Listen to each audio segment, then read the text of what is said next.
Okay, we're going to look at our individual rights, that principle of individual rights, by specifically looking at the Bill of Rights. And so on this, I'm going to actually go across 2 pages. I know it's going to take a little bit more space. It might actually go into a 3rd page, and that's okay. The Bill of Rights are so essential to our country. So I am going to title across these 2 pages the Bill of, and you know how much I love my different colors, the Bill of Rights. And so these are the freedoms and the rights guaranteed to everyone. And where do we find the Bill of Rights? Why, they are going to be the first 10 amendments. And if we remember, they really came from the Anti-Federalists insisting that we have to have them. They are not wanting to approve the Constitution until they know that there is a Bill of Rights, led by none other than that Virginian George Mason. And so the Bill of Rights really come about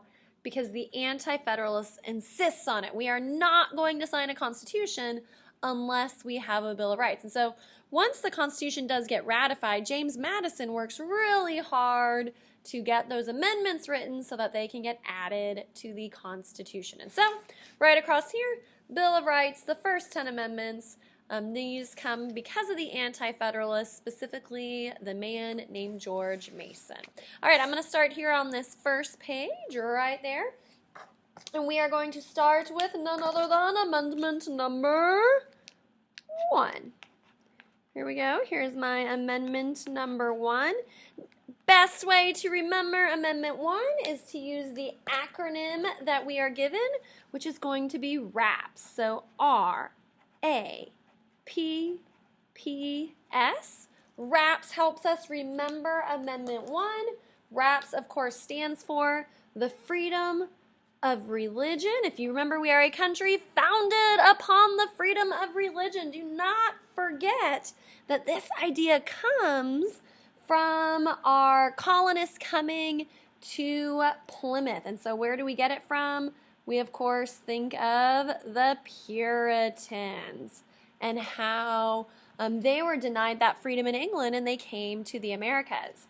The A is going to be the freedom of assembly. That is gathering in a group. But not just, standing in a group, hanging out on a corner. It's really being able to have government discussions. Because if you remember, one of the things that the colonists complained about in the Intolerable Acts is that the king stopped all of that discussion. And he said, nope, you can't meet in Boston. You cannot have those assemblies. One of the P's, there are 2 P's, is going to be the freedom of press. In the colonies, in the early colonies, there is a trial, the Zenger trial, in which the press is denied the right to speak out against the king. And talking about the king, talking badly about the king, and so they wanted to make sure that the people could report about what's going on. And so the press has the freedom to do that. It has the freedom to report on our government. Another P is going to be the freedom of petition. A lot of times we recognize it as protest. We think of being able to protest the government, and we can really look at all of those causes of the American Revolution to know, here is where it came from. All right, and then finally we have the S. This seems to be the one that all students know. Miss Howson, I have the freedom of speech. I can speak out. Well, yes, you can speak out, but it is freedom of speech about our government. It is not the right to just say whatever you want, whenever you want. And we do know this just goes with those causes of the American Revolution. Anything, you can look specifically at the Declaration of Independence and you will find that direct correlation between the amendments and the Declaration of Independence. So, Amendment 1, RAPS, religion, assembly, press, petition, and speech. Amendment 2. Ooh, we all like Amendment 2. I know students talk about it a lot. There are actually 2 parts in Amendment 2. The first part is going to be the idea that we can create state militias. And so we see each state has their own state guard, the Texas Guard. And so we do have state militias. We wanted to make sure, we especially saw it in the American Revolution, that state militias were very important. And then the second part to Amendment 2 that we all tend to know is the right to keep and bear arms. There are some discussions of, well, what does that really mean, the right to keep and bear arms? Is it personal handguns? Is it shotguns? You know, what is that? And so there are discussions, and there have been court cases that have dealt with this right to keep and bear arms, along with creating that state militia.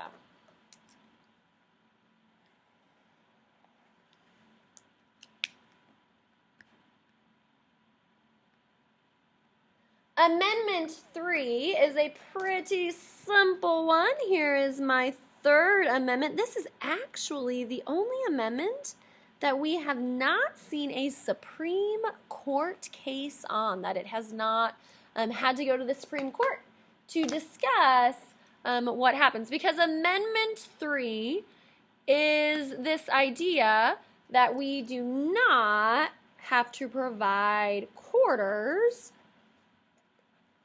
for troops in our homes. So, you know, we have Army barracks and we have stations and Army forts and things like that. And so we do not have to provide those quarters. Of course, this idea came, if we remember, because of the Quartering Act. They wanted to make sure that the American people did not have to provide that housing to the American soldiers because, you know, our military is separate from our civilian life. And so they were very upset about the Quartering Act and what that had done, and so they wanted to make sure that it would not happen in America. All right, here we go. Amendment number 4. Amendment 4. We always hear this one because we go, knock, knock, knock.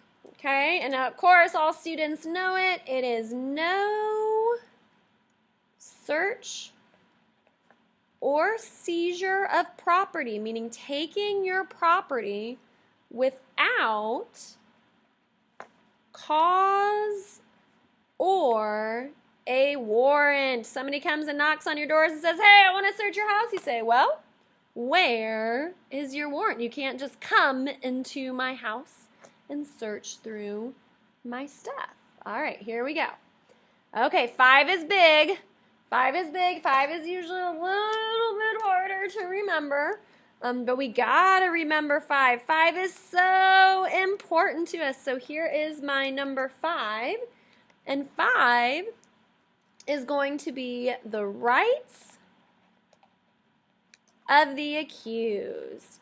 If you are accused of a crime, if I am accused of a crime, here are the rights that I am going to have.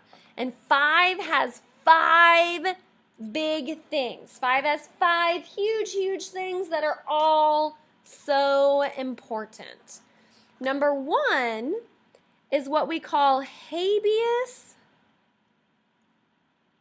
corpus. Habeas corpus, that's a Latin term, meaning you must be charged with a crime. They cannot throw you in jail. They have to charge you with a crime to have you in jail. Another part to Amendment 5 is no double jeopardy. Meaning, if you are found innocent, you are innocent. They can't put you on trial twice and try to have a new jury. You are innocent. All right, let's see if I can zoom in just a little bit to help you guys read it. I'm going to zoom in, pull over, woo, right there. All right, no double jeopardy, meaning you can't be tried for the same crime twice. If you were arrested and you were put on trial and the jury says you are innocent, then you are innocent. Now, if I am found guilty, then I can appeal it, and that starts a whole new trial. But no double jeopardy if you are found innocent. All right, number 3 is no self-incrimination, meaning I do not have to testify against myself. I do not have to get on the stand if I am the defendant. I do not have to get on the stand and testify against myself. I can, choose to not get on the stand. Number 4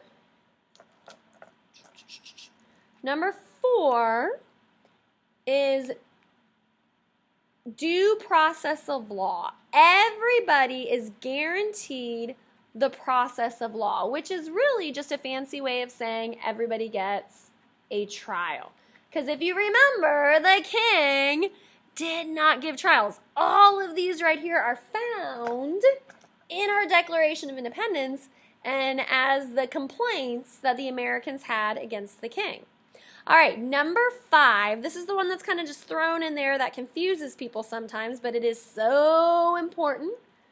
It is the idea of eminent domain, that the government cannot take property. So I'm going to write can't take property without compensation. If the government comes in and says, hey, we need your land, we want to build new roads, we want to build an airport, we need to build some stuff, you can say, nope, I'm not selling it. And sometimes the government might back down, or under eminent domain, they can take it, but they have to give you compensation. You can choose to take it to court and have a trial, but you do have to be compensated if they decide to take your stuff. All right, so I'm going to move right up here. I'm going to move across so that I have more room right there. I'm going to have to lift you guys up just a little bit. Give me just a second. There we go. All right, so I've done 1 through 5. We're going to move on to amendment number 6. Amendment 6 is the 6th amendment. I really like this amendment because the Amendment 6 are your rights in a criminal trial. So Amendment 6 has to do with crimes, criminal trials. So if somebody is arrested and they say, Ms. Housen, you are arrested, here's what we're charging you with, and it is a criminal trial, I do have rights. They wanted to make sure that after what they went through with the king, that the people in America had rights. And so there are a few parts to this. Number 1, it has to be a speedy and public trial. They can't hold me in jail for 10 years just waiting to go to trial. It does have to be a speedy. Now, speedy is a relatively loose word. There's not a definite time period because I do have to have time to gather evidence and things like that. So it has to be speedy. It also has to be public, meaning the public can know about it and they can hear about it and they can watch it. This helps to make sure that your judge and your jury don't, have this absolute power. This helps to make sure that people keep them in check. Now, there are instances where not everything is public. If it deals with a minor, it will not always be public. All right. A second part is a jury trial. You are guaranteed a jury trial if you so choose to have that, or a trial by jury. A third one, which is really big, you might not think it's so big, but you get to know your accuser. Who is accusing you of the crime? They can't just say, hey, you did it, we're going to throw you in jail, we're going to have this trial. You get to know who is accusing you of doing it. All right, here we go. Number 4 is you get to have witnesses. If I am arrested and I am the defendant and somebody says, oh, we know Ms. Housen robbed that store, I can bring in all my classes as my witnesses and say, she was at school that day. She could not have done it. I can present witnesses in my favor. And then number 5 is that I can have a lawyer. I have the right to a lawyer. And so that's where we hear that saying of, if you can't afford one, one will be provided for you. That is, of course, in those criminal trials. All right, here we go. Amendment number 7 also deals with trials. It also does deal with trials. So I'm going to write 7. Here is my number 7. Okay, Amendment 7 deals with trials, but these are going to deal with civil cases, meaning person to person. An example, if you are suing somebody, if it is a custody case or a divorce case, those are civil cases. It is dealing with the idea of money, money, money, money, and the idea that you can have a trial by jury in these civil cases. Now, not everybody chooses to have a trial by jury. Some people would rather choose to go through mediation or just have a judge, but you can have that trial by jury if you so wish to have it. But a lot of times that might make it have to last longer, and so some people will choose not to do that. All right, Amendment 8. Amendment 8, here we go. Here is my number 8. There's a few parts to Amendment 8. It is no cruel or unusual punishment.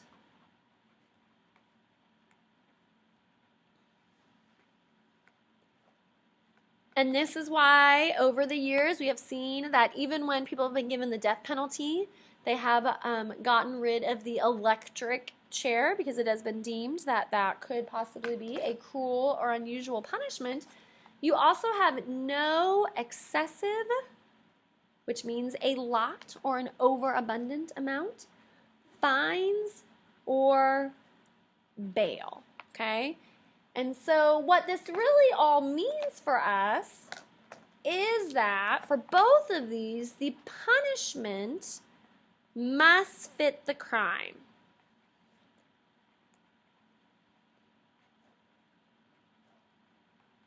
So if I go in and they say, hey, Miss Housen, you've been arrested. You stole $100 worth of candy bars at the grocery store, so we're going to arrest you because they can arrest me if it's over $20. And I say, oh, no. They can't go ahead and say, okay, well, we're going to throw you in jail for 100 years. Well, the punishment has to fit the crime. Now, over time, if I've done something repeatedly, if I've gotten in trouble repeatedly, does my punishment move up? Yes, it does. It does. Okay, they can add on to that punishment, but overall, the punishment must fit the crime. All right, Amendment 9. I love me Amendment 9. Most people forget about Amendment 9. Most students go, oh, no, Amendment 1 is the best. I say, don't be telling me Amendment 1 is the best, because Amendment 9 is all about the people. And so it's saying the people have other rights. Just because it's not listed doesn't mean I don't have it. It doesn't have to be listed in there. I have more rights. This was so important for the Founding Fathers to include because they wanted to make sure that, times change, things change, stuff happens, and we want to make sure that the people are taken care of. And so the people have other rights. I have that right to attend school. I have that right to get a license. Everybody that when they turn that age of 16 has that right to get that license, making sure that the people have other rights. Even if it's not listed, we have it. And then finally, in the Bill of Rights, what our anti-federalists would think is the most important is going to be the 10th Amendment. The 10th Amendment is the idea of federalism, that principle of the division of power between the federal government and the state government. And so it's saying that the states also have power along with the federal government. And so we see some things that belong solely to the state, that states get to decide. So example, if I want to get married or if I want to get my teaching certificate, a lot of your licenses are done through the state. It could be a driver's license, it could be a marriage license, it could be a teaching certificate, it could be your welding license. If you want to be a cosmetologist, they are all done through the state, which means if I move to another state, sometimes I have to get those state licenses. Now, I will tell you, a marriage license is recognized across the United States. You don't have to get married again. Another power that belongs to the state is education.